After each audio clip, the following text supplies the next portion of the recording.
नमस्कार, महाराष्ट्र के महानिर्णय में आपका स्वागत है। मैं हूं आपके साथ प्रीति रघुनंदन। महाराष्ट्र के मुख्यमंत्री देवेंद्र फडणवीस ने कहा कि महाराष्ट्र पुलिस बल को देश के सबसे आधुनिक और प्रोफेशनल पुलिस बल के तौर पर देखा जाता है। नागपुर में all India police duty meet 2025-2026 के कार्यक्रम में मुख्यमंत्री ने कहा कि उन्हें खुशी है कि इस कार्यक्रम की मेजबानी करने का अवसर महाराष्ट्र और नागपुर को मिला।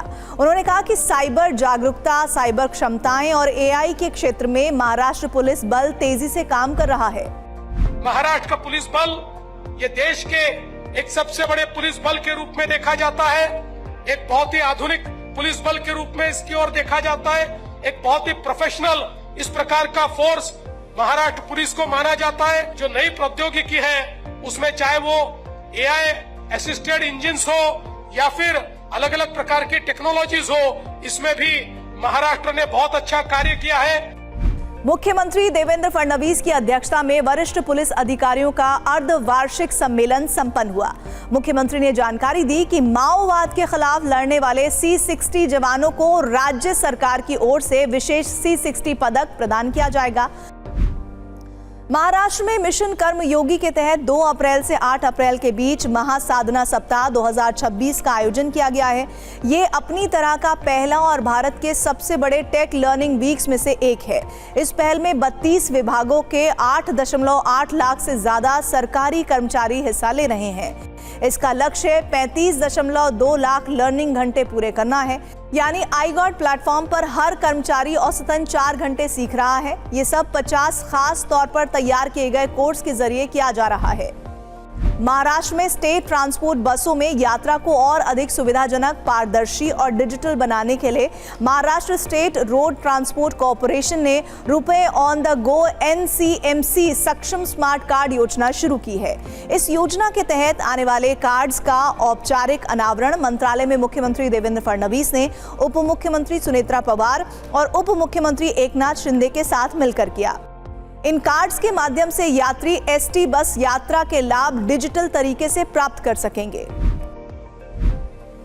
महाराष्ट्र सरकार ने 11 अप्रैल 2026 से 10 अप्रैल 2027 की अवधि को क्रांति सूर्य महात्मा ज्योतिबा फुले की द्विशताब्दी जयंती के रूप में मनाने का निर्णय लिया है।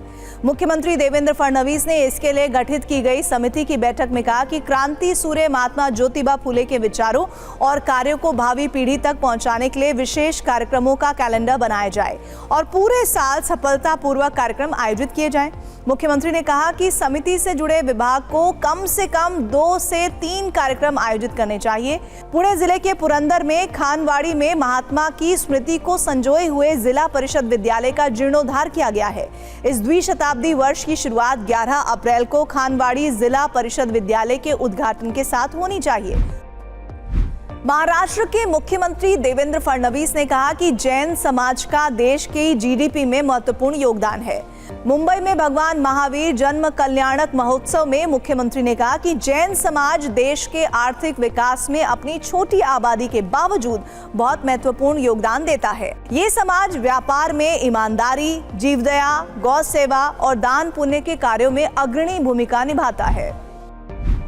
महाराष्ट्र के उप मुख्यमंत्री एकनाथ शिंदे ने कहा कि आज दुनिया में अशांति के दौर में भगवान महावीर के शांति के संदेश का अनुसरण करने की जरूरत है।